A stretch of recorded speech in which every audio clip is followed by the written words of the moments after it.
One great, easy, simple way to reduce stress, relieve stress that's come up in the body is something called havening. And this is a way to just signal to the body safety and security. And it really has to do with gently massaging, rubbing, caressing your hands, your arms, alternating sides. I like to have people think of their hands as healing paws. And by giving yourself light caresses, warm wishes, warm thoughts, you're creating a haven for yourself, and your nervous system actually responds by slowing down, by stabilizing itself.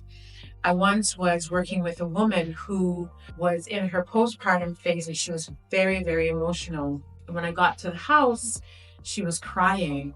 And I said to her, if you'd like something really quick to help you feel a bit more centered, I asked her to just start rubbing her hands. And in the middle of rubbing her hands, all of her anxiety calmed down immediately. She was almost a bit confused as to why she wasn't feeling as distraught. So sometimes when we're experiencing anxieties or panic or any kind of excessive stress, taking time to calm by havening is one way. Another way is by shaking out the body, but I always like to go to havening first. When we're experiencing stress and anxiety, it can show up in so many different ways.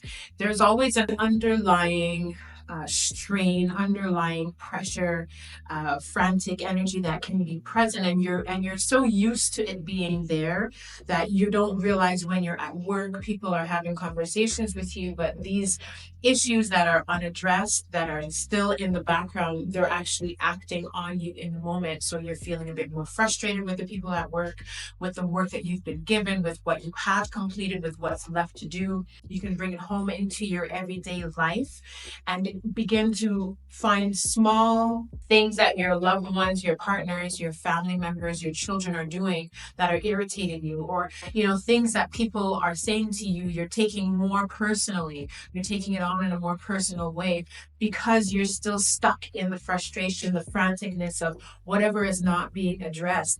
In the long term, it actually affects your health because now the organs in your body are being overworked, and stressed out by your thoughts and by your emotion. Every single organ in our body has an affinity with a thought, with an emotion, with a state of being.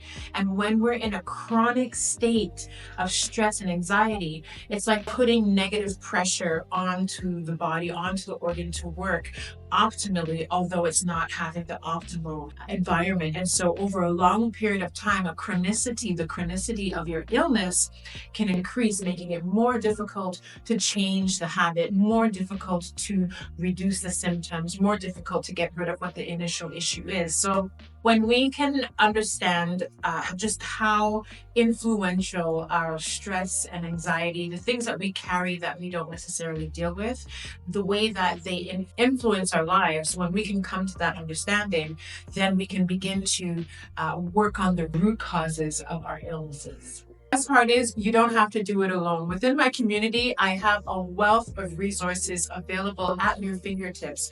We have clean eating and detoxification information, herbal information, things that you can use with supplements and nutrition to boost your quality of health.